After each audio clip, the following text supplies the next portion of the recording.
Bhavatu Sahanau Bhunaktu Saha Viryam Karavavahai Tejasvinavaditamastu ma Vidvishavahai.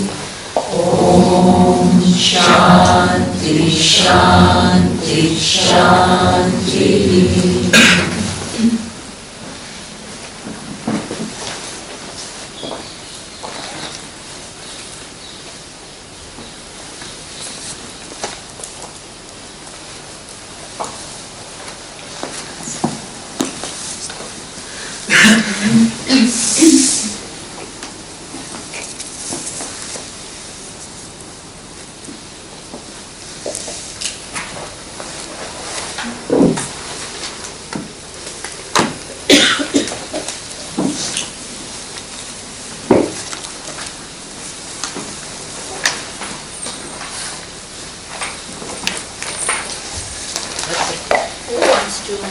Summarize.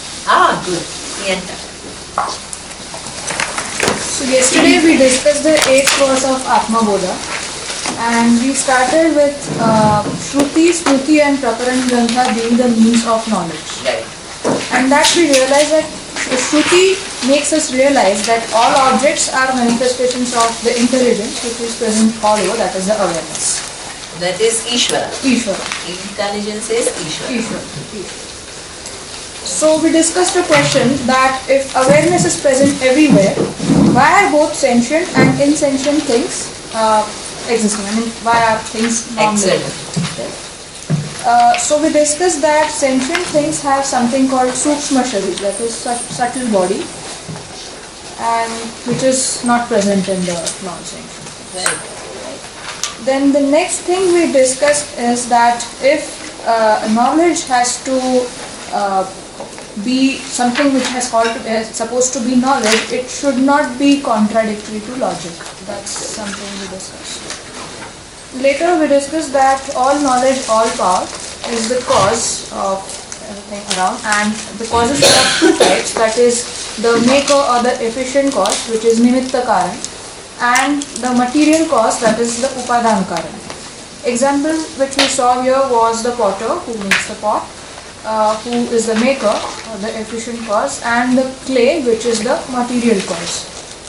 Now we saw that the material cause cannot be separated from the effect, that is the pot. Super. Whereas the maker can be, because if it were not to happen, then there wouldn't have been any other pot which could have been created. And to make a pot, the maker must have knowledge and power. So we came to the next question, that what did all knowledge, all power, that is Ishvara, used to create the whole universe? So we deducted it in the following way. So for an effect to happen, that is for a universe to be created, we first identify two causes, that is the maker and the material. The maker must have knowledge and power. So the material cause that is used was, obviously, that was the time when there was no time. I mean, there was no time, there was no space, there was no object which were yet to come. So obviously we deducted that Ishvara himself had to be the maker as well as the material. Super. Excellent, Priyanka. Go ahead. Examples again which we saw here was the dream, in which supposedly we are the ones who create the dream, and we are the ones who are the material for the dream. So that's one example. We also saw the example of the spider creating the web.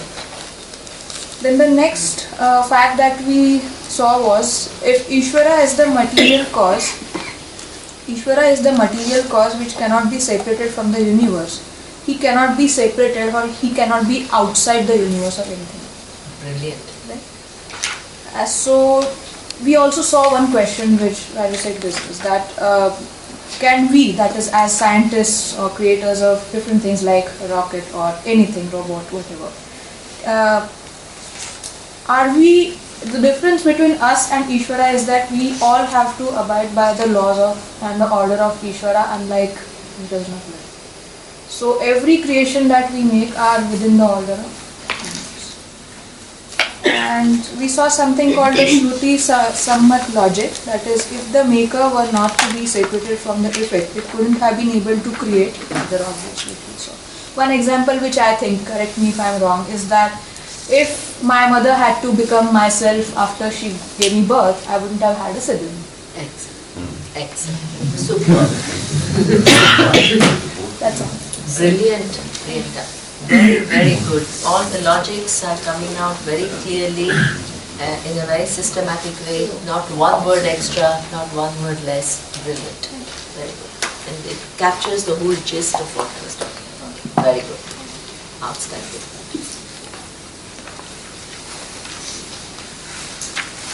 Okay.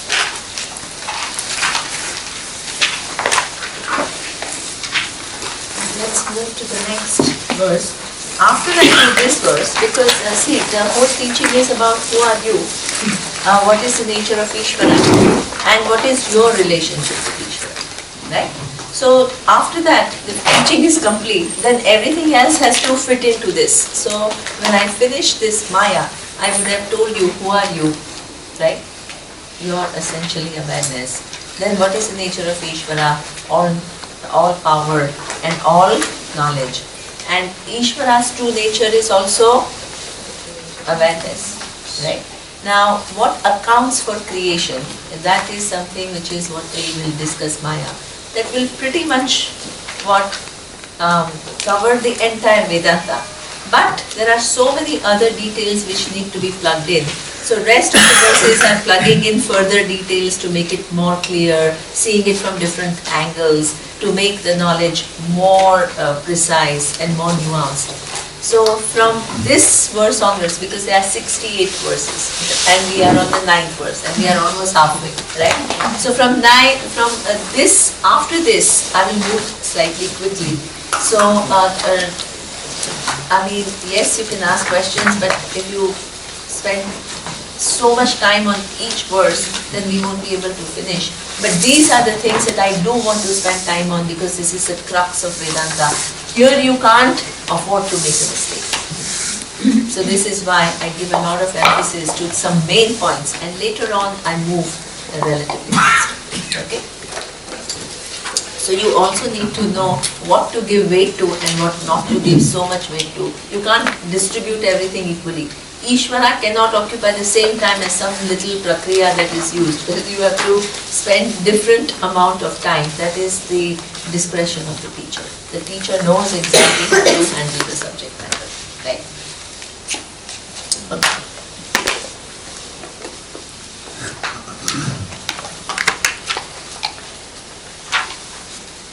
Satchidananda Atmani Anusyute Nitye Vishnau Prakalpitaha Vyaktayaha Vividhaha Sarva Hatake Katakadivata. Who wants to read the, please? When you say those natures, existence, consciousness, that which is all pervading, upon that timeless Vishnu is all the variety of living beings superimposed. Just like the variety of ornaments are superimposed upon gold. Okay. So now, one thing is very interesting. From all knowledge and all power, this next verse has moved to what? Sat Chit Ananda. Do you notice that? Right?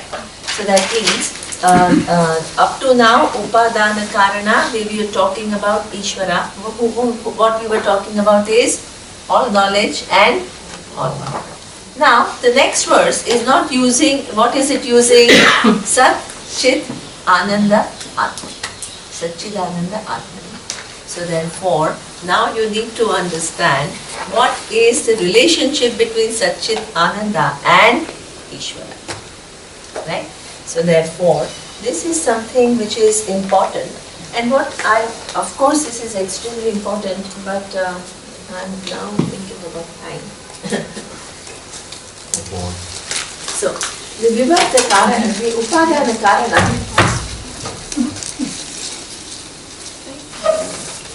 let me handle it slightly differently. No, this is no. People here dancing. So yeah, you have to Put it in an angle. Yeah. You can see? I cut him out. I can see that. Okay. Thank you. Okay. So now, what we do need to know is, ultimately we don't only want to end at Ishvara, we also want to get to Brahman, which is the final reality. But there has to be a way in which we do it, right? We can't just interchange randomly, right? So therefore, what we need to do is, this Upadana Karana, which is the material cause, we need to refine the understanding slightly more. Material cause. There are two types of material causes. One is what we call Vivarta Upadana Karanam, and the other one is Parinami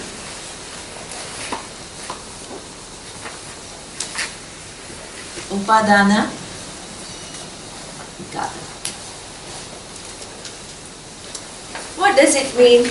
This Karana, without undergoing any change,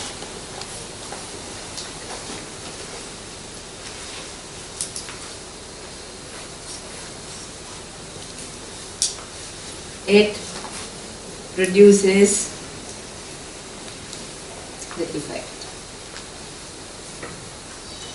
Parinami Upadana Karana is the cause itself. The cause undergoes some kind of a change.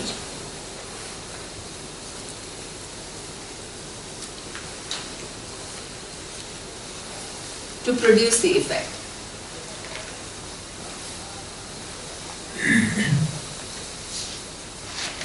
So what it means is, let's give an example. Vivarta Upadana Karana is, no, I have to explain. Then only it will become clear, otherwise it will not become clear. What is the example? The gold. What is the example in this? The gold becomes the ornament. Has it actually changed in any way to become an ornament? Gold remains? Gold. Swamiji used to tell us a story that he knew a jeweler, and he wanted Swamiji to bless the shop. You remember? No. It sounds familiar to you. Okay. So then Swamiji went and he blessed the shop, and at the end, so he told Swamiji, Swamiji, you made such an effort to come to my shop. So as a gesture of gratitude, I will ask you, please choose one thing and you can take it. Swamiji said, be careful, you are talking to a Vedantin. If you ask me to choose one, I will choose gold. What he has to give? All ornaments. Right. So this is what it is. So that means the gold hasn't undergone any change to become all these ornaments. So this is what we call Vivarta Upadana Karanam. Whereas Parinami Upadana Karanam is slightly different, because suppose milk becomes curd. What has happened? Do you find milk anymore? No. The milk is gone and a new effect has come, which actually the initial cause is actually not, you can't find it. Okay? So this is what we call Parinami Upadana Karana. Okay? This is just one example. It has to be refined a little bit because it totally doesn't apply. So you have to be careful, right? So now what you need to understand is there is two things here. One is Sarvajnaha, Sarvashaktiman Ishvara.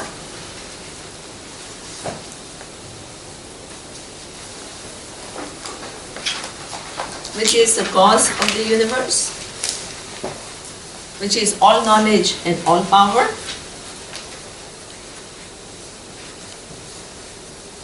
And the other one is what we call Satchitananda, which is what we call awareness or we call Brahman or whatever. Satyam Jnanam Anantam. So now you need to figure out what is first of all the difference between the two, and both are there in the universe. Which one is what? Which is the Vivarta Upadana Karanam and which is the Parinami Upadana Karanam. Because otherwise what will happen is we don't actually differentiate between what is Ishvara and what is Brahman. Right? So we use it interchangeably and it's fine, because wherever there is Ishvara there is Brahman, but there is a certain relationship. So we need to be clear about that relationship. Then you can use it interchangeably. There is nothing wrong. But you can't mix up in your understanding. What do I mean when I say this? That has to be clear. Okay? So therefore, this is how did we define that existence, which is of the nature of awareness, which is limitless. So you have to be very clear, because we are not, you can't sometimes use Brahman here and Ishvara there. In the sense that Ishvara's true nature is here. If you understand clearly, then that is true. And this, when it, with reference to its capacity to manifest the universe, you call it Ishvara. So there are not two entities. It's a vision of oneness. But you need to be clear about the definitions. So then there is no mix-up. Okay? So now, Ishvara as such, so which Upadana Karana Ishvara is? As such, as Priyanka very rightly said, that Ishvara has not become, so that means her mother hasn't become Priyanka, right, in order to produce Priyanka, because if she did, then she can't produce another sibling. Very good, you thought about it yourself and you gave your own example. This is how you make it clear to you, right? So that is good. So in that sense, all knowledge and all power hasn't really become any of the effects, the forms that you see in this universe. But at the same time, all knowledge and all power is undergoing change. How is it undergoing change? What it means is suppose the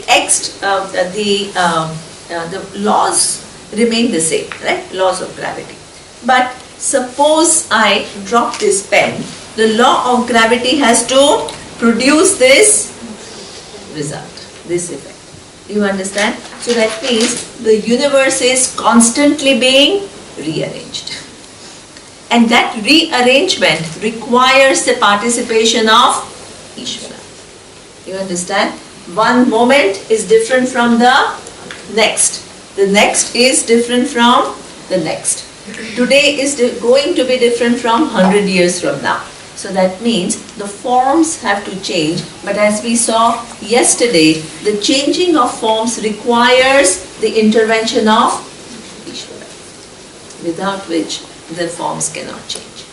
Right? So that means Ishvara is not becoming forms, but at the same time, the intelligence has to keep reproducing new moments, and therefore it has to reorganize the universe. In that sense, it is undergoing change.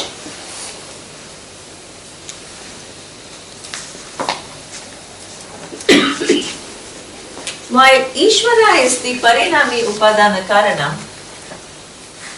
this existence, awareness and limitlessness, that is it undergoing any change whatsoever? No. What did we see in Drishya Viveka with reference to yourself? What did you see? All the changes are taking place. The body is moving, the external universe is moving, your mind is moving, but there is one awareness which is not changing with the changing universe. So that is totally free from any action. So that in that sense, you can call it what? Vivarta Upadana Karana.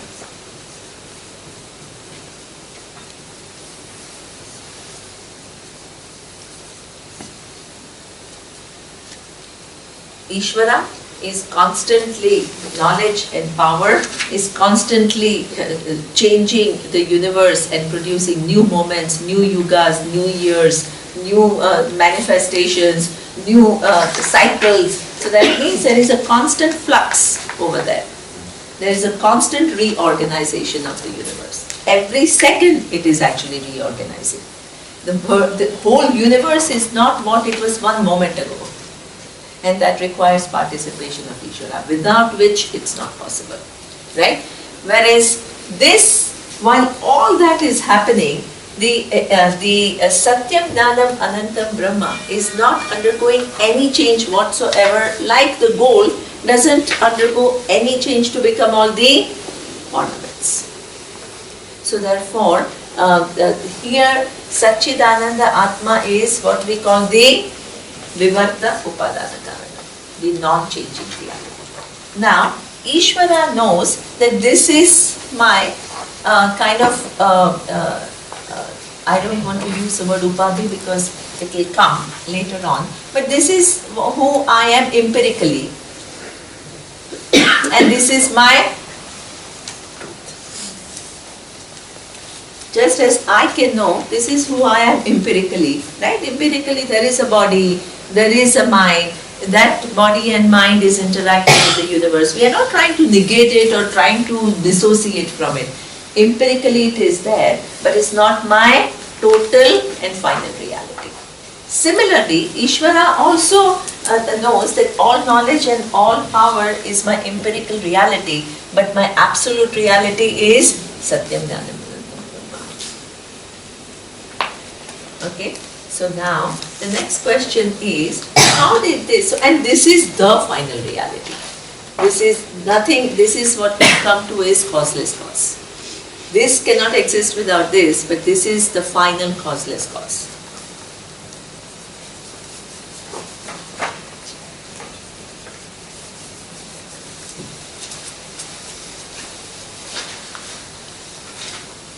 Now, when this is the final causeless cause, the next question is, if you turn it around and if you say, if this is actionless, then how did this all knowledge and all power kind of even come without undergoing any change? You understand? You get into yet another logical question, right? Without undergoing change, how can that happen? How did all knowledge and all power come?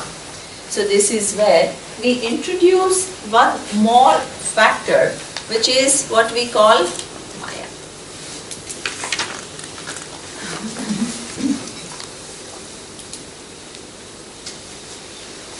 Then you can say, actually it is not undergoing any change at all. The existence, awareness, and if it had undergone a change, right now when you do Drudrisha Viveka, you will not be able to find awareness. So that means it is right now there, therefore it has not undergone any change. It is intact, right? But without undergoing any change, it has the potential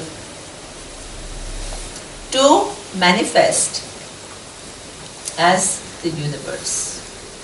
This potential to manifest as universe is what we call Maya. So that means Surya's dream example, which is a very important example. It gives us many insights, but as Surya himself ended the meditation, you can't take it literally, right? Because suppose you say, my dream world is my world, right? Similarly, the waking is Ishvara's dream. You can't say that. What is a mistake? If you do that, what will happen? You'll make again Ishvara into an entity. And we keep saying that Ishvara is not an entity. Right? So you have to be careful as to how you use the example, how far they go, and where they don't totally convey the reality. If you lose track of that, what happens is we begin to use the examples as though it's proving the reality. No example will prove the reality. Examples are aid to understanding reality. Right? Because you are talking about relative world. Nothing in the relative world can totally represent the absolute. You have to understand that. But at the same time, for the mind to reach the absolute is difficult, so you create imageries. which is an aid in order for the mind to kind of understand. So you have to be clear. Okay? So now, in the dream example we saw that how without undergoing any change, you still have the potential to, right now you are there, you are much bigger than your potential, right? But you do have the potential to create the dream world. Right now, hopefully you are not dreaming. Right now, your capacity to dream is in which form? Potential form. But suppose you go at night and you go to sleep, and then when you create the dream world, what has happened? The potential has manifested. Right? The potential has now manifested as the dream. You understand? So then, with reference to the dream, now you are no longer called the potential. What are you called?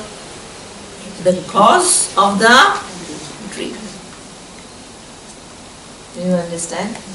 So that means there is you. Let's first understand the dream example, then we will take the bigger example. There is you. That is the most fundamental. You have a potential. Without you, there is no potential. Right? Potential for what? To create dream. Then when you go to sleep and when you manifest the dream, that potential has actually become what? The manifestation. No longer potential. That potential which was there, it has become manifested as dream.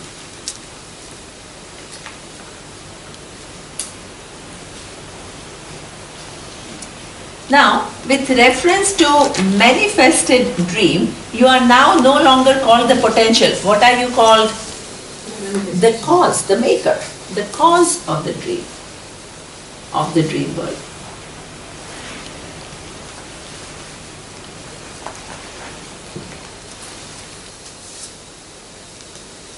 You understand? So that means the most fundamental is you. Then because you are there, then there is a potential. That potential has to undergo a change, right? Potential becomes manifest. Do you understand? Potential, if it always remained a potential, there will not be universe, dream world. So therefore, this is turning into this. Within this, there are constant changes taking place, but this remains totally unchanged. This is constant interaction. Even within the dream, right now, the next moment is in the potential, then the next moment collapses, and then yet another next moment is in potential. You understand? So that is constantly changing. This is changing, this potential is collapsing into one given character again. So that is something which is what we call parinami. Whereas this remains totally unchanged in the whole process. Now, you bring it to this final reality. What is the final reality? Satyam, Jnanam, Anantam, Brahman. This has a potential to manifest as the universe. So that means in the potential form, there is, what is there? There is knowledge and power, but in the potential form. All knowledge and all power, because it has to precede the manifestation. Without knowledge and power, you can't manifest the universe. But the universe is kind of a manifestation of this knowledge and power. So the knowledge and power has to precede the manifestation. Right? The manifestation is a result of this knowledge and power. It has to precede it. So this knowledge and power in a potential form is called Maya.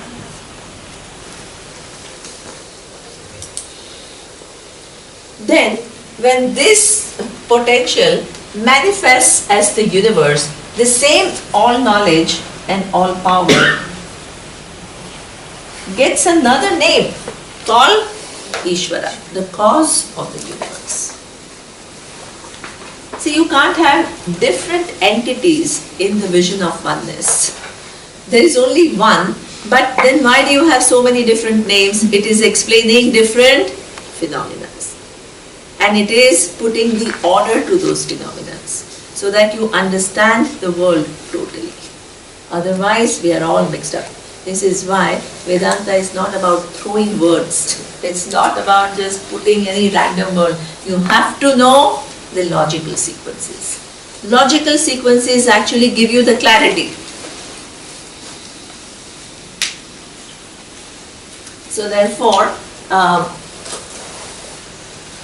now, so that means in the manifest world, that is called the cause of the universe, there is one more thing. So in the manifest, all the characters come into being. Buildings come, waiters come, people come, coffee comes, experiences come, and all the individuals which are going through experiences, they are called jiva. The individuals who are undergoing these experiences. So that means ultimately there is only one reality. What is that reality? Satyam, Jnanam, Anantam, Brahma. That reality, when you see it with reference to its potential to manifest, it gets a name called Maya.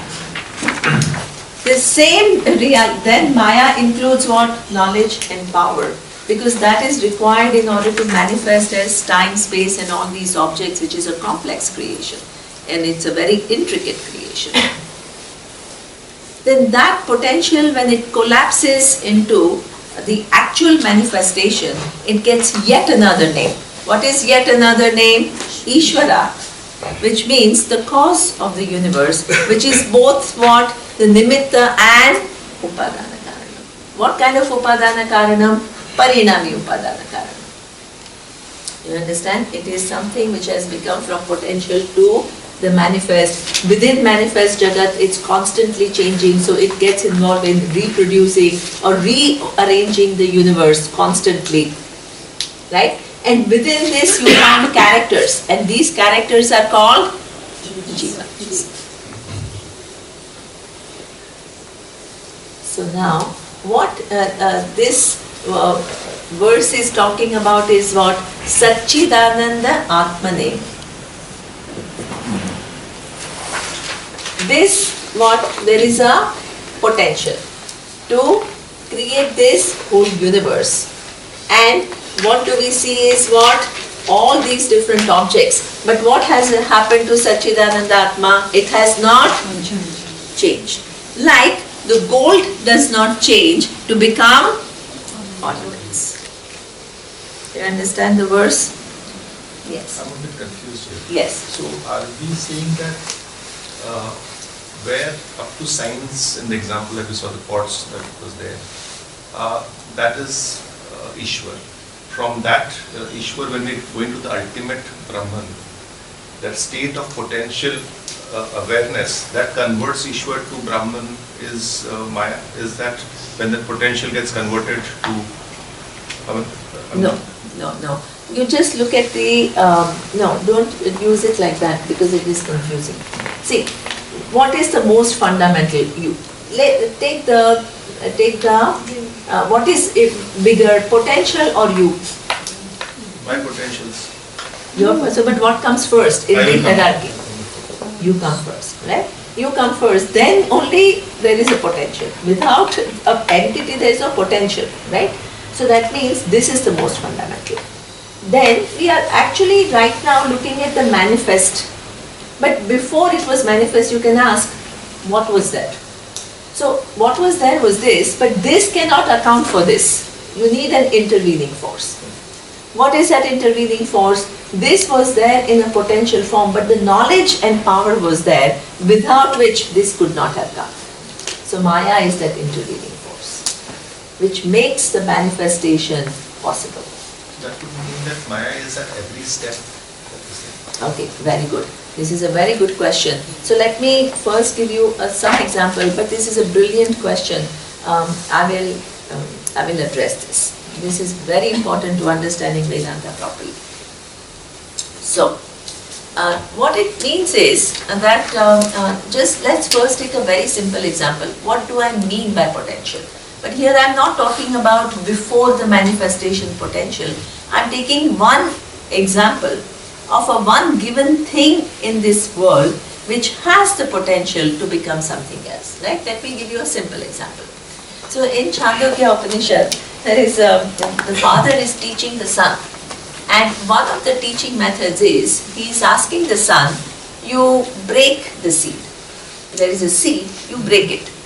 When you break the seed, what do you see? You don't see anything. Please don't imagine something. You don't see anything. That's the correct answer. Exactly. So you wonder. And then you have to have confidence, right? Because you don't see anything. So you don't see anything. That means you can't see anything, yet the seed carries a potential to produce a tree.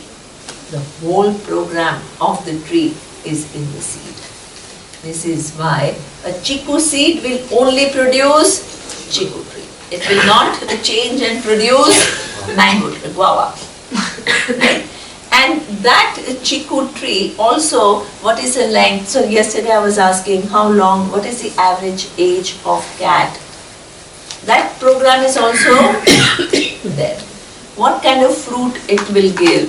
What is the taste of that fruit? What kind of nutrients it would give? The whole program is contained in the seed, but when you open it, you don't see it. Including the dimension, the form, the color, everything. Everything. The variety, everything is there. So this is what we call the potential. That intelligence in a potential form, then when the seed actually breaks open and becomes the tree, it becomes what? The potential changes into manifestation. So you have to understand what we mean, right? So one, what is a potential? In the seed, what tree is there as a potential? But when the tree manifests, then what? That potential has undergone a change to become a manifest tree. Right? So this is the example of what we call the potential manifesting as the actual object outside. Okay? Then, so this is exactly this knowledge and power which was, so in your dream, the knowledge and power which was a potential, it still is a potential. When you dream, it will manifest as the dream. In the sleep condition, where there is no dream yet, It there is is still very much there, okay, as it's a a potential. Right?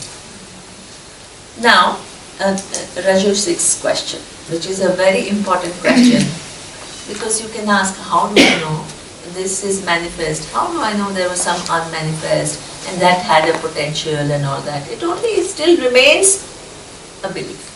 But suppose it is so right now, then it becomes knowledge. Every relationship that you see, which I'm explaining you, it's available to you right now. That's why Vedanta is called means of knowledge.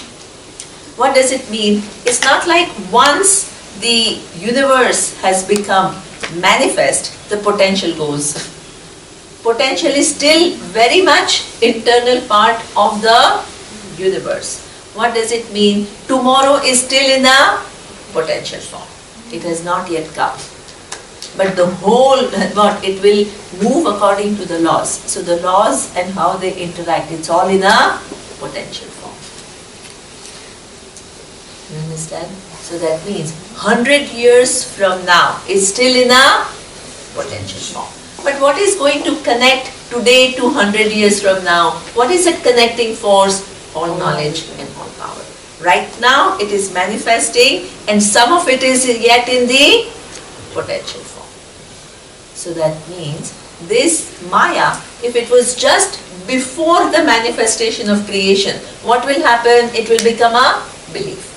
But the Maya, which represents the potential, is right now in the manifest creation, because only part of the universe is right now manifest. What it means is, suppose universe is how many billion years old? 14. Huh? 14. 14 billion years old. What part of the universe, which is 14 billion years old, is now manifest? Not even 1%. Do you understand? So that means within the manifest universe, there is a constant. Some things become unmanifest, some become manifest. That manifest again will carry a potential to yet another manifest the universe 100 years from now, 10 years from now, 1 year from now, that is still there. So that means that potential, when you see it from the standpoint of the whole creation, you call Maya. So now, what accounts for this creation?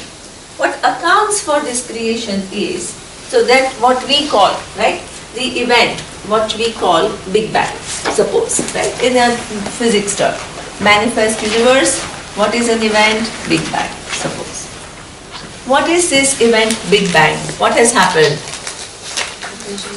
Super. The potential, which was all knowledge and all power, it manifested as what? Time, space and object universe.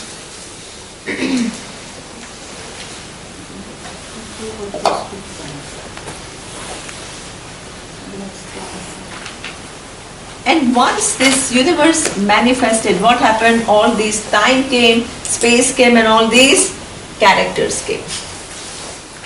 Right? But it's not like the whole of the universe just manifested and it remained constant. This is in a constant flux. So therefore, only one thing manifested, but it had the potential to change and to become something else.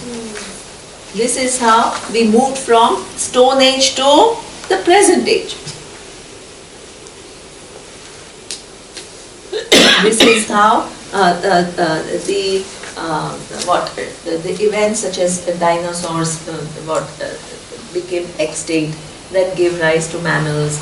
Mammals then survived, and then from single. The mammals were very small, but they were the size of some small kind of rat that should be bigger. And then it evolved further to become complex. So that means these potentials now, suppose there are so many science fictions which I don't watch, he watches.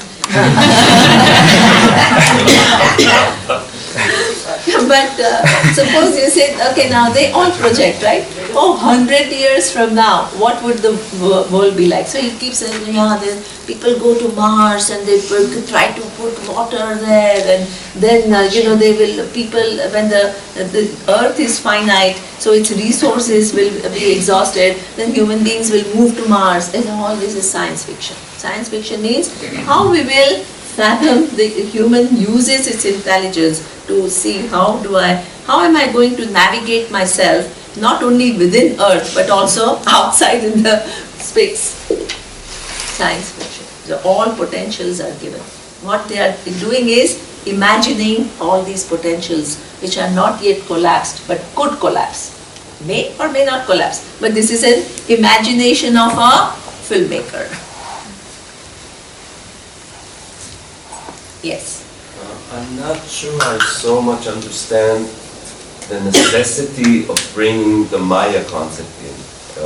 If I take your example of the seed in the tree, why could you not say the seed represents intelligence, that's intelligence, and the power will manifest that intelligence into a tree. So why do we need Maya here?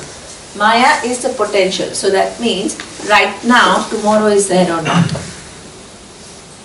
Please don't think Ishvara is what? Right now. Ishvara is a much bigger entity. It manifested so many different forms. The forms are gone. So many forms are yet to come. so many forms are yet to come, means they are not yet manifest. But how? It is not just going to manifest randomly. It is carrying in the all knowledge and all power, the potential. Vedanta explains what is. You can't say, why do you use this, why do you use this? If you want to understand the universe as it works, you need to understand different aspects of the universe. It's a complex universe, it behaves in a certain way, it moves in a certain way, and you are not the boss who says, why should it be like this? This is how it is, and the words are used to show different phenomena, so that your understanding of the world is totally complete. Otherwise, you'll get into this problem of before 13 or 14 billion years, how did the universe manifest? From where? The cause has to precede the effect. And what was the nature of cause? There has to be a cause. Without cause, there cannot be an effect. And this is why scientists cannot answer that question. Why? Because they can't see with eyes a given object which is the cause of the creation. This is why you need a pramana, which explains what was the cause of the creation. The knowledge and power has to precede the creation. Why does it have to precede the creation? Because already the world came with time, space and objects arranged together. Each object required knowledge and power. Time and space manifestation required knowledge and power. Where was this knowledge and power before this manifestation? It was in the potential form. Neema, can I reply to him differently? Yeah. Okay. Maybe there is a limitation in the seed to tree example. Because it is within the manifest. Because the seed is already manifest. Yes. This is your question. Okay? So this is why this is the limitation of this question. But within this limitation, you understand that within the seed, what is there is not visible with your naked eye. Okay? So this is the equivalent of unmanifest. A better example is what is happening in the dream. Okay? Before the dream, what is happening? You are in deep sleep. In deep sleep, there is nothing. It seems that there is nothing, but all the potential or the dream itself is in a potential or unmanifest condition. And this power of Maya within this deep sleep is very much there. And from unmanifest, it will get manifest into the dream. So that would be maybe for you a better example. Yeah? See, this is why I said that when I give that example, it's a simple example. Simple example to make you see the potentiality. But here you can't apply the same example to understand this, right? Because here you are talking about before the manifestation, there is a potential. But his question I was answering, that potential is not only here. Otherwise it would remain a belief. This potential you see all the time here, so therefore it doesn't become belief. Do you understand my line of argument that I was using? You see it in creation also all the time. That makes exactly. So the potential is not only before the manifestation. In the manifest universe also there is a potential. But my question is that we say that there was something that had potential, that power to manifest into all intelligence and all knowledge and all power, right? But I'm getting a little confused here, because if there was something and it had potential, what is the cause? Is it that something, or is it the power to manifest that was the cause? Like why that difference? So that means just take simple examples, because when you talk about the whole creation, mind, it becomes unfathomable, right? So therefore, what we do is, within the creation, we take example. But you can't apply the same. You have to re-understand then, with this example, the final thing. So the examples, as I keep telling you, are not total representation of the final reality, but they are an aid to understand the order. Right? That you have to keep in mind. Otherwise, you will always keep asking me why this example doesn't apply. Yeah, it's true, it doesn't apply. Right? So let me give you an example. You're there, right? So you got your daughter, right? So till the time you got your daughter, right? You can't be called mother. But did you not have the potential? So what is the hierarchy? Tell me. What is the most fundamental? You. Then what? What is the second in line? Your potential. Then when the daughter was born, you became what? The creator or of your daughter. This is the hierarchy. You understand? So that means this is so there is the you, which is the most fundamental, then is potential. From the potential, the actual manifestation. And that actual manifestation, you can't be called mother before you give birth to a child. Because of the nature that it has, of that potential. Potential is the nature of that. So that means you can't call this knowledge and power Ishvara, because Ishvara is a relative term. What is cause of the universe? The universe is not yet there. You can't call it the cause of the universe. But the knowledge and power must be there in order to manifest the universe. As we have seen, every object in this universe is intelligently put together. So this knowledge and power is not created with the universe. It precedes the universe. It's a result of that knowledge and power. Right? So therefore, but you can't call it cause. It was in what form? Potential form. So that potential gets another name called Maya. Just for my understanding, assuming the time and space and object started with the Big Bang, Yes. right? Which is what we assume. Yeah. And obviously, Brahman and Ishvara is always existence. Excellent. Okay.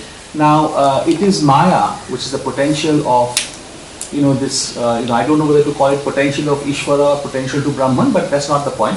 Very good. That is In where- fact, the words, the Shrutis show it differently. Every time it shows it differently. Because anyway, it's one Yes, and the same. it is one and the same. That's Super. what that potential is what results in, in very simple terms, the Big Bang, which results in start of the universe. Excellent. Super. Excellent. Right? And that also, what you say, some Shruti talks about it as Ishvara's Maya. Some Shruti says, Satyam Jnanam Anantam was in the potential which then manifested. So it moves both ways, right? Because ultimately you're talking about the same reality, but that's why you need to understand properly. Otherwise you'll get confused. You can't say, otherwise what will happen? Sometimes you say this, sometimes you say this, but what? But you have to understand what it is referring to. That's a good point. But what you are saying is right. And what does, Advaita Vedanta say about is Ishvara's Maya or it is? It keeps changing. It keeps changing. So in this verse, what is it saying? It is saying in the self which nature is existence consciousness. So it is Right. combining the two. Now it is talking from Brahman's right? But in some Upanishads it will say, because see, what is the manifest universe, ultimately it is all knowledge and all power. But it gets a new name called cause of the universe because there is manifestation, right? So that means what is Maya potential? In terms of what it is, it's the same, all knowledge and all power. So either you can express it as Ishvara's Maya, because they are actually the same, all knowledge and all power, or you can approach it from here and say Satyam Jnanam Anantam Brahma without undergoing any change, has the potential to manifest as the universe, and that potential, when it manifests as a universe, we call it Ishvara. Do you understand how it can be used both ways? I have two questions. One is just understanding when you pointed out the different kinds of manifestation, you called it jiva. And but you also mentioned like buildings. I always thought Shiva is only connected to humans, or do you also call any kind of manifestation Jiva? So normally, that is also a good question. What is a jiva? There is again a difference, because as I told you, it's all manifestation is all Ishvara, all knowledge and all power. Every form is manifestation of all knowledge and all power. What is the difference between inert and sentient being? As Priyanka very rightly explained, absence and presence of Sukshma Sharira. Right? So ultimately even there is not much of a difference. But who is a jiva? Jiva, some text use jiva as that which is a conscious entity with sukshma sharira. Some texts say any form, whether it is inert or it is sentient, it is jiva. But generally it is referred to as a conscious. Because when you are conscious, only then you can actually solve this whole puzzle of the universe. Otherwise you can't. So jiva is the one who is undertaking the journey, who has karma, who is going from one body to the other. So that is, and in one body, which is a human body, the mind is advanced enough in order to understand the whole picture. In the next section of Atma Bodha, this idea of this question of what is the nature of the jiva, what is the jiva? It will come. Yeah. Okay. So. Sorry, I didn't. Yeah, so just be little quicker because otherwise we'll never proceed. Yeah, tell me. Would it be right to say when we die and become our suffering, the body is leaving? See, right now, is this the question? Right now, just... Potential is my question. What? Is it right to say it's becoming potential then, again? When we die and our subtle body is leaving, is it right to say it's becoming potential again? It is becoming potential in the sense that within Ishvara, so that physical body, which was, it's no longer becoming, it's gone now. The physical, but The physical is gone. The subtle body, well, the causal, it's all a little bit more involved than that. We will speak body, about the nature of the jiva, and Yeah. this question will be replied at that time. so the Here we are causal, looking at causal will give different bodies, but all that you don't, but what happens is that given body doesn't become a potential. That is gone forever. This is why you've given it back to the elements, right? Then but the potential for a new body is there in your karma, not in this body. You understand? And the subtle body, yeah. Yeah, in the causal. Yeah, in the causal. Causal. Yeah. Okay. Okay.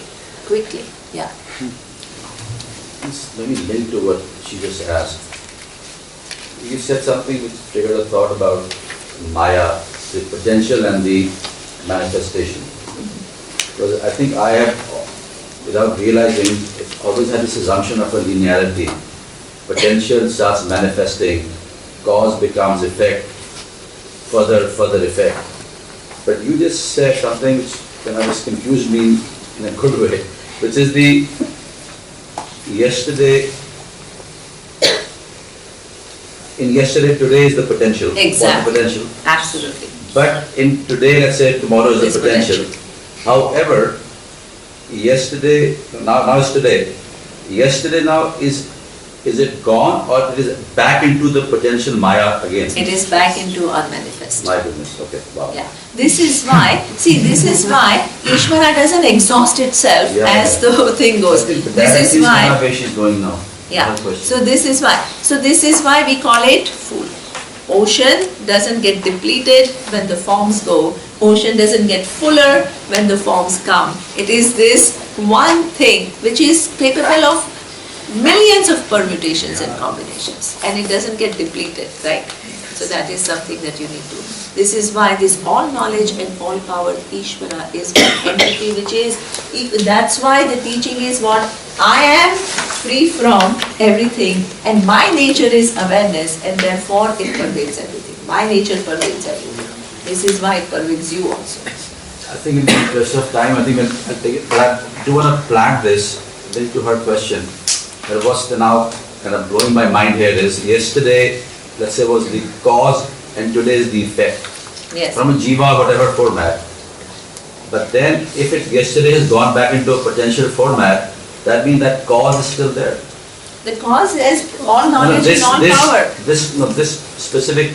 No, that is Okay, then undergoing change, I'll no, that is constantly undergoing change. Otherwise, what will happen? It will all remain like one big thing. This is why, just take very simple examples. You don't have to intellectualize everything. So suppose the physical body, right? Now the physical body, when you die, what happens? It's gone. It's not like in again some potential form. It's gone into the element, right? But ultimate equation of Albert Einstein is what? E is equal to mc square. So that means ultimately everything gets recycled because the atoms and particles again manifest as something else, again manifest as something else. And what causes this further manifestations, right? How this body takes yet another form is not because of the material, it is because of the karma. Karma means that karma will decide what is my next manifestation. So that body doesn't carry the potential. Body is gone once and for all. This is why there is no second identical body which is created. The body is what? The universe is 14 billion years old and there is not one repetition. This is what we call the potential remains not for body, it remains for the knowledge and power's capacity to manifest infinite forms. This is different, the same atoms and particles, it will never get exhausted. So, because don't imagine a mind will have limited imagination. This is why don't attribute any mind to knowledge and power. Yeah? Okay. Quick thing. Just on the same lines, so I would have a lot of potentials which can manifest, and if it manifests, it becomes Maya. What if the potential does not manifest? No. What? See, you are using you, but we are not talking about you. We are talking about. So if I take the example of the seed, okay, the seed, so seed has a potential, and it manifests into a plant, right? This whole process of potential getting manifested is Maya. Is that a right understanding? What? No. The potential is Maya, and when it actually becomes a manifest, it becomes a form. This is Maya. And what if it doesn't manifest? Still it's potential. Still remains. This is why Ishvara doesn't deplete and Ishvara doesn't, nothing, the manifestation doesn't do anything to knowledge and power. So therefore all potentials are Maya. Is that the right conclusion? So Maya is a name for the potential. So see, what we are trying to do with Pramana is, there is a world out here, right? Just see how we approach Pramana. There's a world out here, and when you open your eyes, you only see the surface. You see forms, and you conclude that everything is different, and you don't know exactly how it came. So what the Pramana does is, to complete this picture of what you see, it gives you, it says, hey, what you see is itself is because of knowledge and power which has put it all together. Whether you see this form or you see this form, there is this knowledge and power. Then you can ask, so then before these forms came into being, what was there for knowledge and power? That knowledge and power was in the potential form. And that potential, where did that come from? It has to lie in a being, right? And that is Satyam Jnanam. So it just shows you the hierarchy. It explains to you the whole world that is there, which you only see from the surface entirely, totally. And what are the relationships? And what are the linkages? And within, what I was trying to say is, even within a manifestation, there is what we call, it's not a fixed manifestation.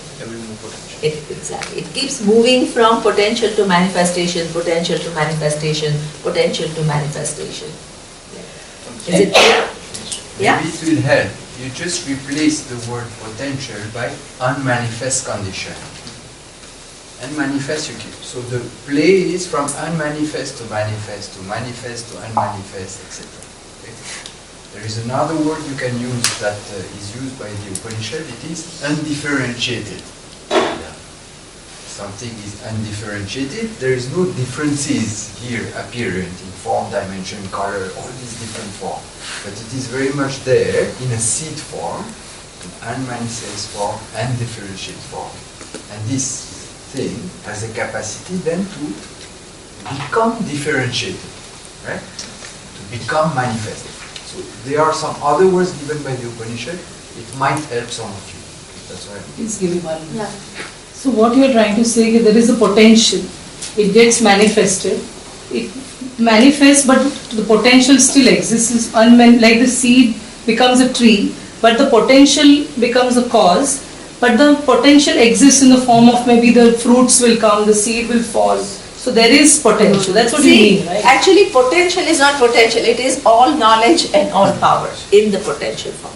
Don't think there is some potential which is existing. Yeah. What is there is what? Knowledge and power in a potential form which is not yet produced a manifestation. So what is remaining is not, of course, potential, but what is it? Knowledge and power that is remaining. So Maya is the unseen which we can't see, the manifest, unmanifest which happens. Because in general parlance, Maya means things are happening we can't see, but you have not given that definition. So here Maya means that manifest, and what are the processes happening is called Maya in this term. That's what you're saying, right? See, Maya only refers to the all Yeah, knowledge change and all. from the- See, what are we talking about? Actually, this Satyam Jnanam Anantam as a potential. But that potential is what? That all knowledge and all power in an unmanifest form. That same knowledge and power, then when it becomes manifest, it becomes the whole Jagat. What remains is knowledge and power. Yes. Either it is manifest or it Or is in the unmanifest. potential. So that process Yes. is called Maya. It's Not the process. No. This example you gave to Shona, that she had the potential to become a mother before she gave birth to her daughter. So in that thing, what I would say that the potential to give birth was Maya in a way. That all knowledge, all power that she contained within her body to give birth was known as Maya. But when she had the baby, that same all knowledge, all power which manifested becomes Ishvara. Exactly. Is the manifest. I could not So it's a articulate name myself. difference, it's just the name difference for all power, all knowledge. It's only the name difference for all Yeah, knowledge that's and what all I power, was supposing. right? It is because it remains only all knowledge and all power, right? But then Ishvara also existed in that potential of becoming a mother. So this is what okay, now what I explained to Jayanta, what did I explain? I explained to him it can be expressed in both ways. Please listen to me what I'm saying, because otherwise what will happen is I'll keep on repeating till the end of the retreat. See, I know it's confusing. No, I have to ask it's this not. without that I will Yeah, not I know. understand. I know, because this is why people have listened to Vedanta for 25 years. They've listened to Maya, they've listened to, and they just throw words. They don't understand. This is why I don't mind explaining. But when I am explaining, please pay attention.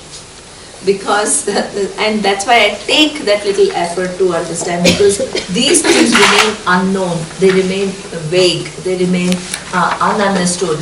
After 30 years, nobody understands what. And this is why I spend time. It is important to spend time. I can very easily, I said I have 60 more verses to do, so let me move forward. But I don't do that, because if all this doesn't become clear, then Vedanta is built on some vague ideas. But when I talk about it, please pay attention. Don't keep re-asking the same questions again and again and again, because that makes it very slow for me. And secondly, I can't proceed. And the third thing is, so everything, as I told you, you don't need to understand 100% here and now. It's not possible. So once we have talked sufficiently, let's move on a little bit. Because, if you think that you want to go from here a wise person, neither it's in my hand nor it is in. So what happens is, because then you feel, I don't want to let go till I 100% understand. Then we will be sitting here for janmas. Understand the potentials here. So once we have discussed sufficiently, please don't keep coming back, because then it becomes difficult. You have your own work of reflecting. Yes, reflecting. Upon what has happened. Sorry. Yes. Okay. No, I'm not No, talking because about you. No, I'm not at all talking about you. I'm just talking about everybody in general. No, Yeah, no, please no, I don't. understand. When I say things, please don't take it. No, I'm not personally. taking personally. I'm at not all, I taking understand. personally because I, as a teacher, I was struggling, so I have understood. to kind of. I understand that we need to spend time, and it is important. But we can't spend infinite time. My problem is I understand only simple as Big Bang, like I see Big Bang theory, but I understand. So I understand the trees and nature, complex questions. I get lost. I got confused. Yeah. No. But please, it's not. No, not absolutely no directed towards you, right? But I'm just talking about. So I kind of explained. So what I already explained, then you reflect, and then and you ask some other people. And if you still can't understand, after 5 days you can come to me and you ask me again. But it will be many times before you totally, this buddhi has to evolve in order to get the whole picture. So you can't get all 100% get it right. But let me just finally say it and then let's move on, because otherwise it's endless. Okay? So what are we talking about? What is this verse talking about? Let's stick to the verse.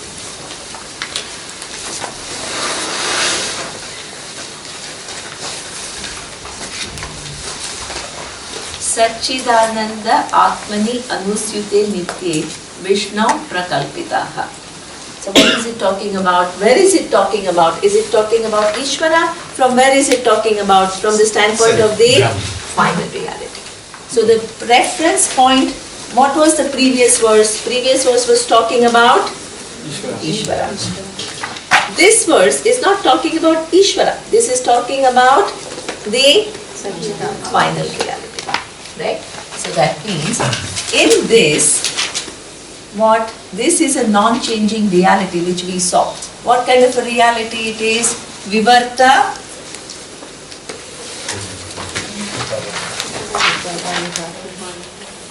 Upadana Karana.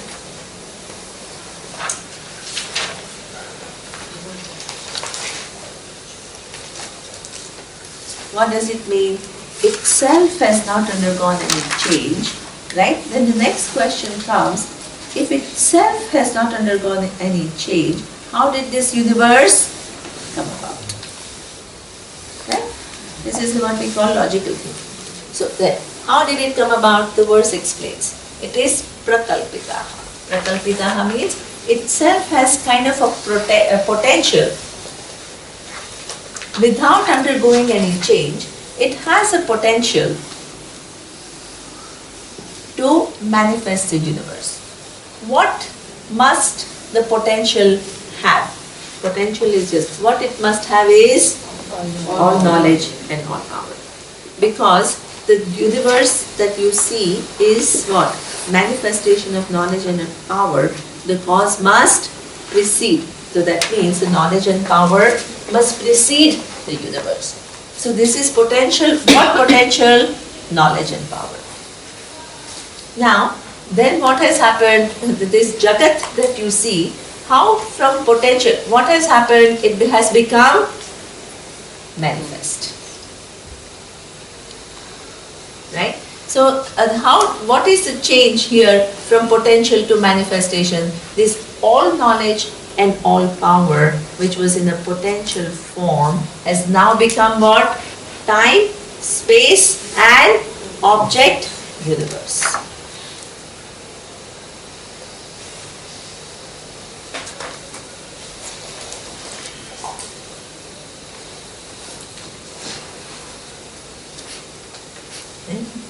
Now, so that means we call this all knowledge and all power gets not only one name. What is one name? Ishvara.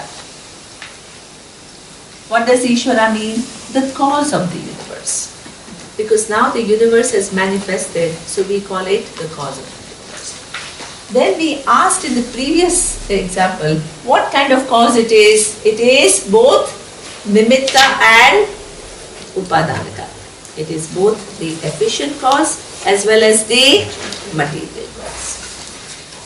But how is this material cause different from this material cause? We also saw that. This is vivarta upadana karanam. It has not undergone any change. Whereas this is what we call parinami upadana.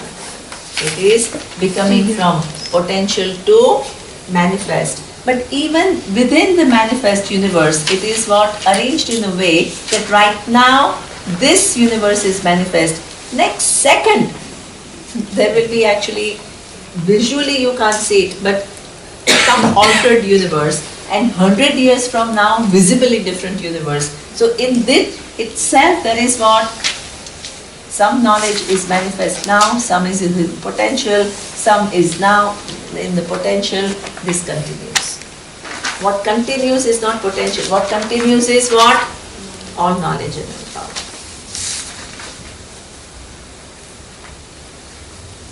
And how do you see the Jagat? You don't see any of this. You don't see Ishvara, you don't see Maya, you don't see Satyam, Jnanam, Anantam, Brahma. You're only caught at forms.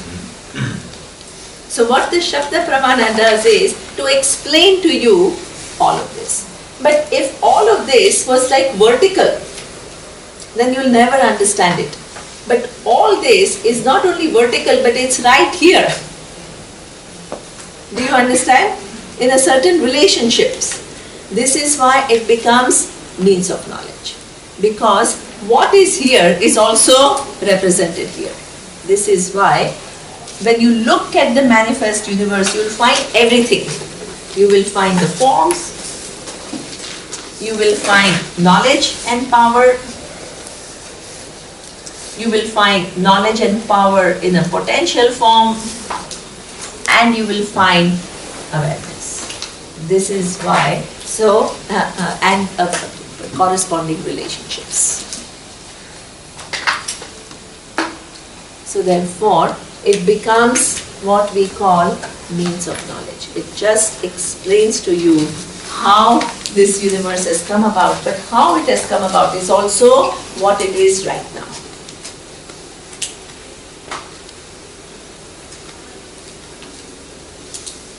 You can see everything that I'm talking about, whether I'm talking about Brahman, or I'm talking about Maya, or I'm talking about Ishvara, or I'm talking about your form and how it works. Everything is here and now.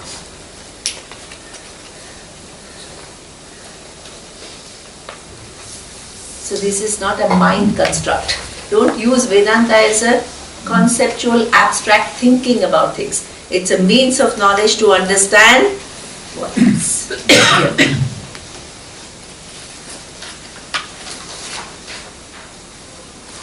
So, is it clear? If it is not clear, don't worry. There are next retreats. Okay. Okay, now I think the time is over. Now, from next class onwards, I will do the next verses, and I will go little faster. Okay? So if you don't understand everything, don't worry. Just reflect, because see, first of all, in the class you guys can't get 100%. And even after the class, when you think about it, you may not get 100%. But that's called process of knowing, right? I'll just explain to you. Relax and enjoy.